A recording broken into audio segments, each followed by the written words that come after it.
अस्सलाम वालेकुम। आज हम डिस्कस करेंगे about LLC creation part number 3। जैसे कि आप जानते हैं, इससे पहले मैं बीओआई रिपोर्ट आप लोगों को बता चुका हूं, और अगर आप में से किसी ने नहीं देखा है तो ज़रूर देखिएगा और अपना बीओआई रिपोर्ट ज़रूर फाइल कीजिएगा, ताकि आपकी जो एक एलएलसी है वो प्रोटेक्ट रहे। लेकिन आज का जो लेक्चर है वो बहुत ज़्यादा इंपॉर्टेंट है। आप सबसे मेरी गुजारिश ये है कि आप अच्छी तरह इसको समझने की कोशिश करें। अब ये ज़रूरी भी नहीं है कि हर चीज़ आपको खुद आती हो, लेकिन आपको उसके बारे में अवेयरनेस या इल्म होना चाहिए, ताकि आप अगर किसी सर्विस प्रोवाइडर को हायर करते हैं तो आपके साथ किसी भी तरह का स्कैम या फ्रॉड ना हो। क्योंकि अमेरिका के अंदर एलएलसी फाइल करने के बाद जो मेंटेनेंस है वो काफ़ी कॉम्प्लिकेटेड है। उसके सेल्स टैक्स, उसका फेडरल आयरस टैक्स, उसका स्टेट टैक्स, ये सारी चीज़ें मैनेज करना बड़ा ज़रूरी है। अगर आप नहीं करेंगे तो आपको हैवी पेनल्टीज पड़ सकती है। सो आज के लेक्चर में हम इन डिटेल डिस्कस करेंगे कि आपने कौन से डॉक्यूमेंट्स फाइल करने हैं अगर आपकी सिंगल मेंबर एलएलसी है, और कब फाइल करने हैं, और कौन से डॉक्यूमेंट्स नहीं फाइल करने हैं। और अगर आपकी मल्टी मेंबर एलएलसी है तो उस केस में आपने कौन से डॉक्यूमेंट्स फाइल करने हैं, कब करने हैं, कब नहीं करने हैं। तो ये बहुत ज़्यादा इंपॉर्टेंट लेक्चर होने वाला है। आप सबसे गुजारिश यही है कि इसके साथ जुड़े रहिए। अब मैं आगे बढ़ने से पहले एक दो सिनेरियो आपके सामने एक्सप्लेन करता हूँ, ताकि जो डॉक्यूमेंट्स मैंने यहाँ पर ओपन किए हैं इनकी आपको समझ आए। मेन चीज़ ये है कि आपको चीज़ समझाना है। ये ज़रूरी नहीं है कि आप खुद ही हर चीज़ फाइल करें, लेकिन आपको अंडरस्टैंडिंग होनी चाहिए कि यार कौन सी चीज़ कब और कैसे फाइल होती है। ठीक है। सो अब हम डिस्कस करते हैं सिनेरियो वन को। सिनेरियो वन में ये है कि मिसाल के तौर पर एक पर्सन है, उसने एलएलसी क्रिएट की अमेरिका के अंदर, और वो सिंगल मेंबर एलएलसी है। लेकिन उसने एलएलसी क्रिएशन करने के बाद कोई एक्टिविटी नहीं की पूरे साल में। यानी किसी भी तरह की उसने परचेजिंग, सेलिंग या उस कंपनी के ऊपर किसी तरह का सर्विस भी नहीं दिया, चाहे वो digital marketing, e commerce, Shopify, कोई सर्विस भी प्रोवाइड नहीं किया, ना ही उसके ऊपर कोई बिजनेस किया, चाहे सर्विस हो या वो फिर सेलिंग का हो। किसी भी तरह का बिजनेस उसने नहीं किया। तो फिर उस केस में आपकी कंपनी कहलाई जाएगी नो एक्टिविटी में आ जाएगी। जब नो एक्टिविटी होती है कंपनी के ऊपर, तो फिर आप क्या करते हैं, आप सिंगल मेंबर एलएलसी के दो डॉक्यूमेंट्स आईआरएस को सबमिट करते हैं।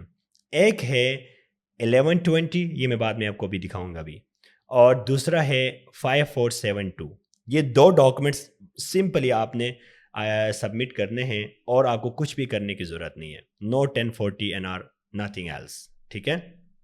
और कोई आपको टैक्स भी, क्योंकि ज़ाहिर है आपकी कोई एक्टिविटी हुई नहीं है तो ज़ीरो होगा, एवरीथिंग विल बी ज़ीरो। लेकिन ये फाइलिंग मस्ट है 1120 5472 for single member LLC no activity के लिए। ये दो डॉक्यूमेंट्स फाइल होंगे।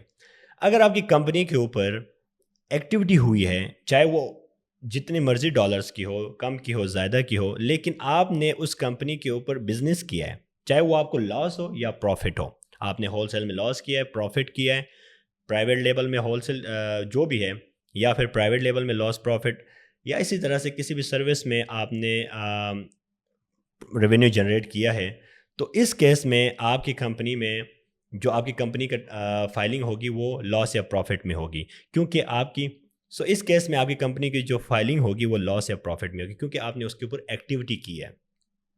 ठीक है। जब एक्टिविटी होती है तो उस केस में आप तीन डॉक्यूमेंट सबमिट करते हो आईआरएस को। Number one 5472, number two 1120, number three 1040 NR. ये बात याद रखिएगा, जब 1040 एनआर आता है तो इसका मतलब ये है कि आपकी कंपनी में या तो लॉस हुआ या प्रॉफिट है। लॉस या प्रॉफिट जब भी होता है कंपनी में तो जाहिर है यानी कोई रेवेन्यू जनरेट हुआ है, बिजनेस हुआ है, एक्टिविटी हुई है। ठीक है। इस केस में आप 1040 एनआर में आईआरएस को एक्सप्लेन करते हो आपने कितना रेवेन्यू जनरेट किया, कितना प्रॉफिट हुआ, कितना लॉस हुआ।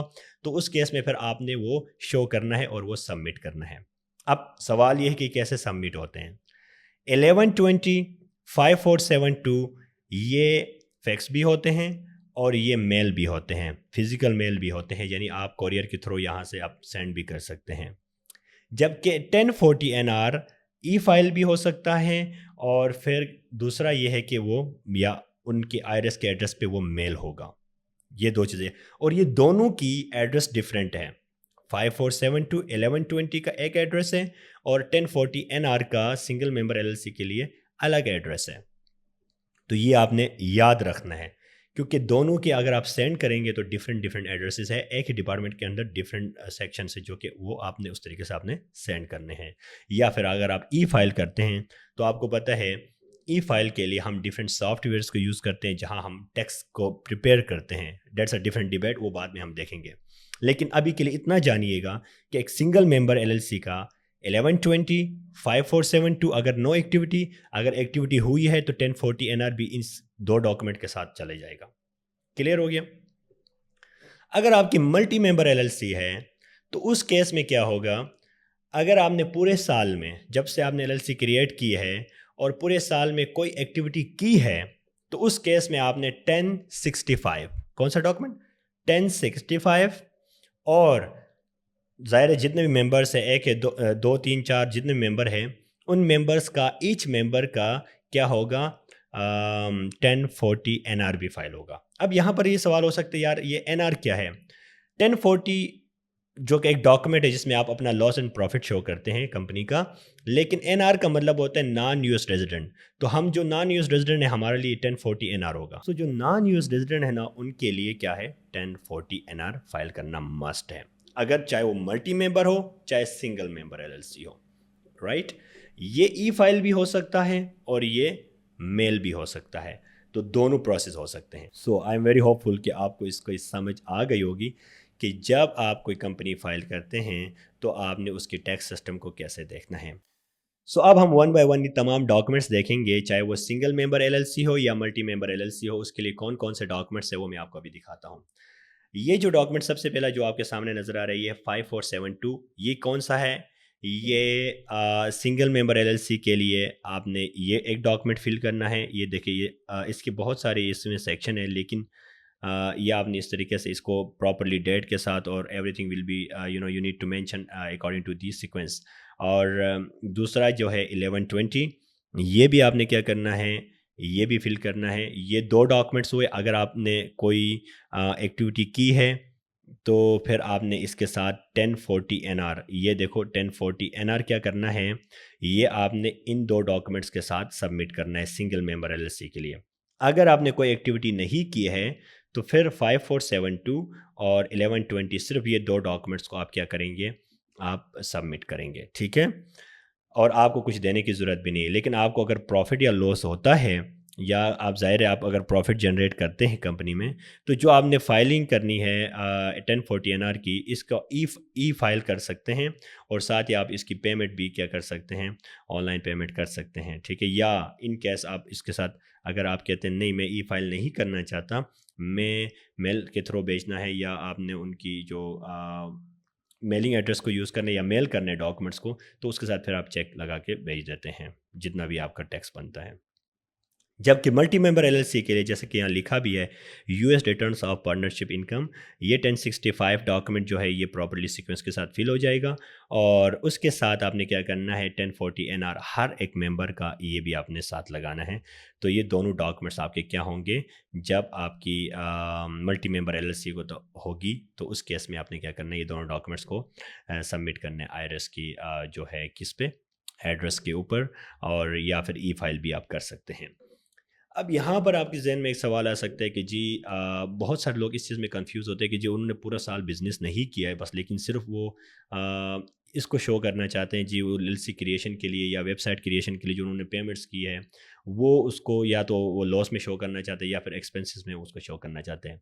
अगर आपकी बाकी एक्टिविटी कंपनी के ऊपर हुई तो उस केस में फिर उसमें भी उसको भी आप एक्सपेंसेस में डाल दें।